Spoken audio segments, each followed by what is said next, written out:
para quem está me assistindo aí, nos assistindo, né, tá aqui junto conosco, sabe que aos 4 anos de idade eu também fui abusado por um funcionário do meu pai. Meu pai tinha um restaurante e um funcionário tinha 4 anos e ali eu fui abusado.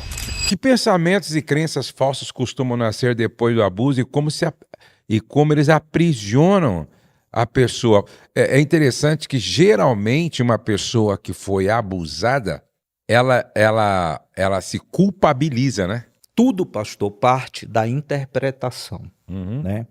Eu mesmo, para quem está me assistindo aí, nos assistindo, né, tá aqui junto conosco, sabe que aos 4 anos de idade eu também fui abusado por um funcionário do meu pai. Meu pai tinha um restaurante e um funcionário tinha 4 anos e ali eu fui abusado.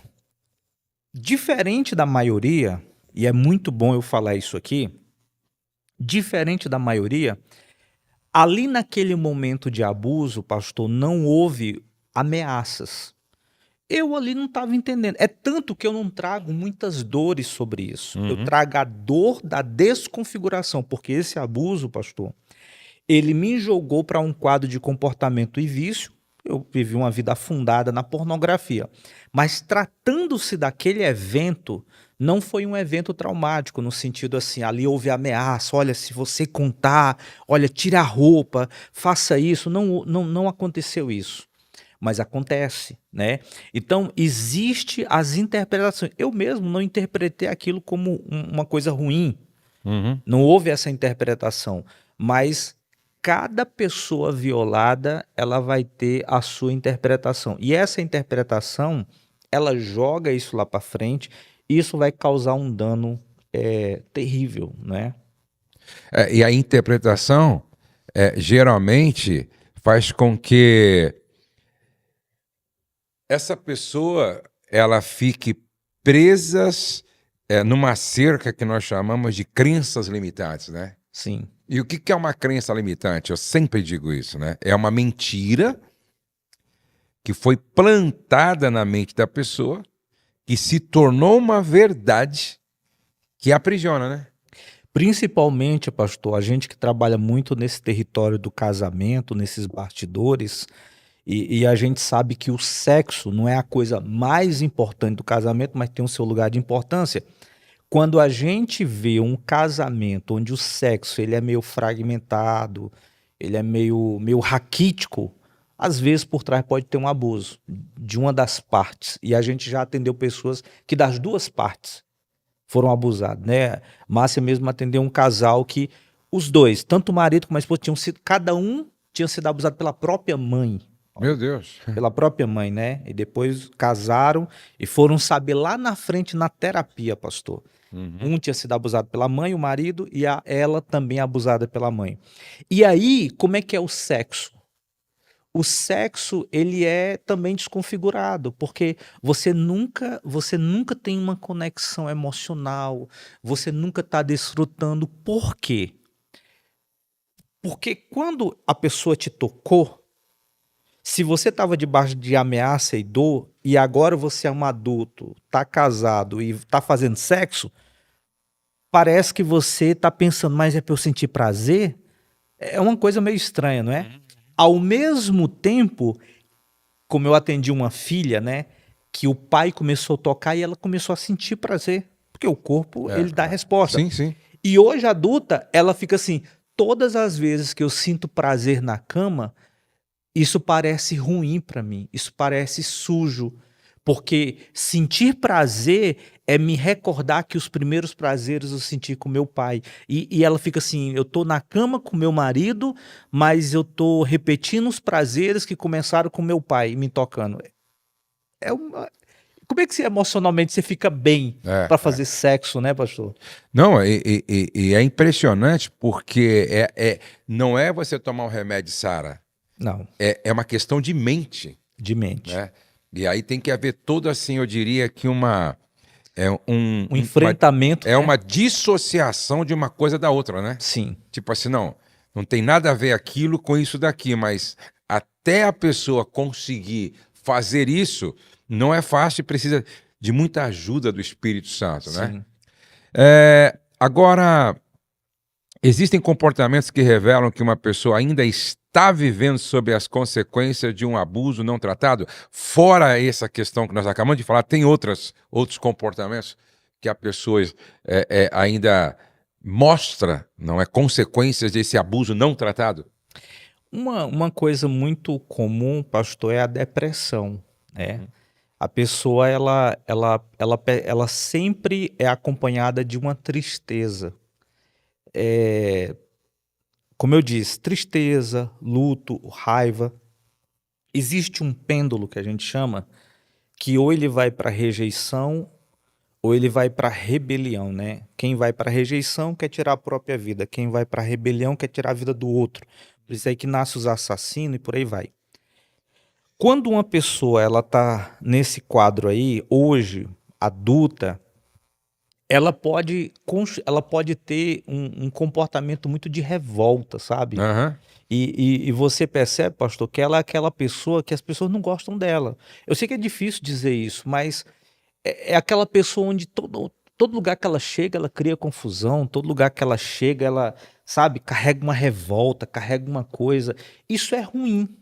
Uma pessoa dessa precisa buscar terapia, porque ela carrega uma revolta, ela muitas vezes até não sabe porque não tem lembrança disso que aconteceu, só que isso desconfigura ela, Aham. né? Deixa ela uma pessoa insípida, ou algumas vezes uma pessoa indelicada, é uma pessoa que sempre, você está conversando com ela, sempre está na defensiva, sempre achando que você está atacando.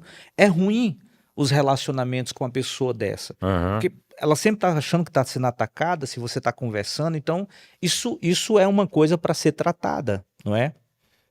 Agora, a gente percebe, Marcão, que nem toda igreja ela está preparada ou tem pessoas preparadas para lidar com essa demanda, não é? Com essa demanda.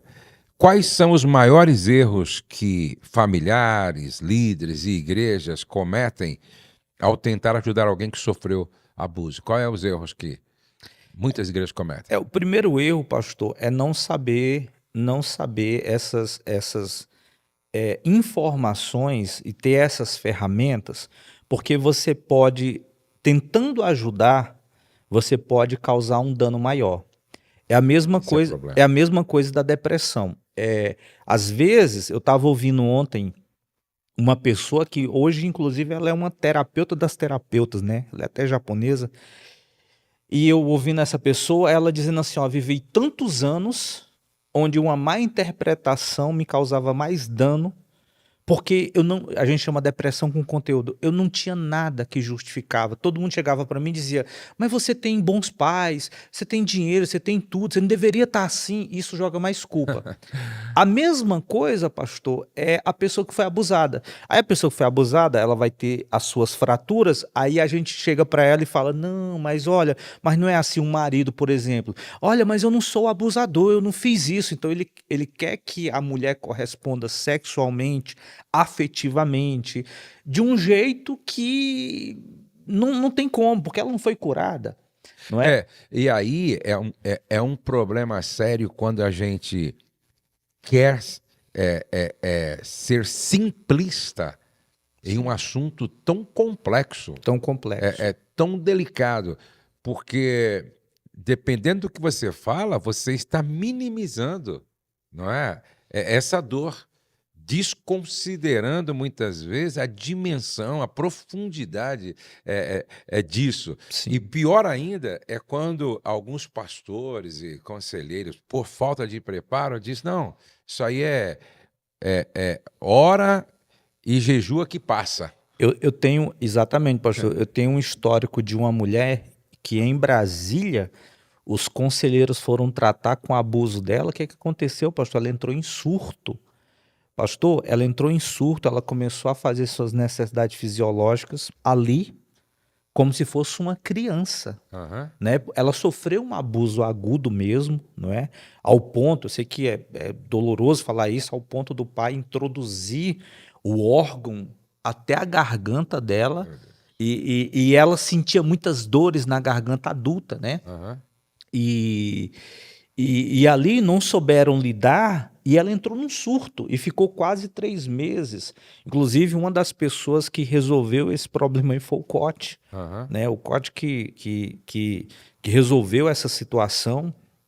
Então, quando você não tem essa perícia, essa habilidade, ou pelo menos esses conhecimentos básicos, no lugar de ajudar, você pode trazer danos. É por isso que eu falo, todo conselheiro, pastor, ele precisa, por isso que nós temos o talk, né, que é o Aham. treinamento avançado para líder de casais, mas que também traz ferramenta para todas as outras esferas do aconselhamento. Inclusive, você está lançando, né, Marcos, um curso Sim, nessa área da violação. Fala um pouquinho do seu sim. curso. E como é que nasceu o desejo de você preparar esse conteúdo para ajudar tantas pessoas?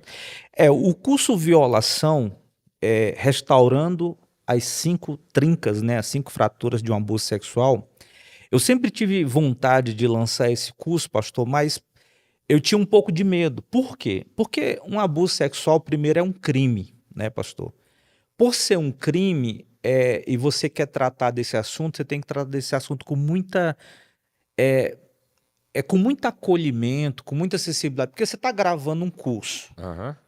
Pastor, e aí quem está do outro lado da tela, está assistindo, foi abusada por um pai, foi violentada, foi estuprada, como agora recentemente também atendi uma pessoa que foi estuprada por 3 homens Meu dentro Deus. de uma mata, de um terreno baldio. Então, assim, não é fácil. Então eu fui pensando, o tempo foi passando, mas hoje, pastor, ficou tão agudo essa dor. E eu confesso, pastor, que até vendo você, porque todas as vezes que você está falando de paternidade, você pede para os casais ficar de pé e diz assim, gente, quem foi abusado? E você ali se identifica. Hum. E sempre é uma quantidade absurda, né, Meu pastor, Deus. de pessoas. Meu Deus. Então, nós lançamos esse curso chamado Violação, onde ali eu explico o que é abuso, eu explico as definições, eu falo todas essas trincas, inclusive Deus, pastor. A pessoa abusada, ela tem 2 perguntas: onde Deus estava e por que ele permitiu? E isso provoca uma distância de um relacionamento com Deus. Uhum. E a pessoa precisa ser curada sobre isso também. Então, o curso Violação, ele vai trabalhando as mentiras do corpo, a alteração da mente, das emoções, dos relacionamentos e Deus. E aí eu vou passo a passo ali ferramentalizando, tanto para a pessoa que sofreu abuso, como para conselheiros, líderes, pastores que querem aprender, querem ter essa ferramenta, né? Ali eu coloquei de forma muito didática, muito Eu direta. vou pedir que o pessoal coloca para mim aí, tá? A identidade na tela do curso, coloca a identidade e coloca na descrição, não é, um link para quem quiser adquirir, tá? Esse é um curso que é para conselheiros de casais, líderes de casais, pastores e quem está precisando Sim. realmente de tratamento nessa área e como sair desse cativeiro, entendeu? Então, ó, coloca a identidade aí na tela. Se você quiser adquirir agora, acessa aí, ó, o link e adquira. É isso aí. E eu ali, pastor, tentei colocar o melhor, né? Também me identificando como alguém que sofreu esse abuso, não é? E eu acredito que esse curso ele tem realmente o poder de trazer cura e restauração.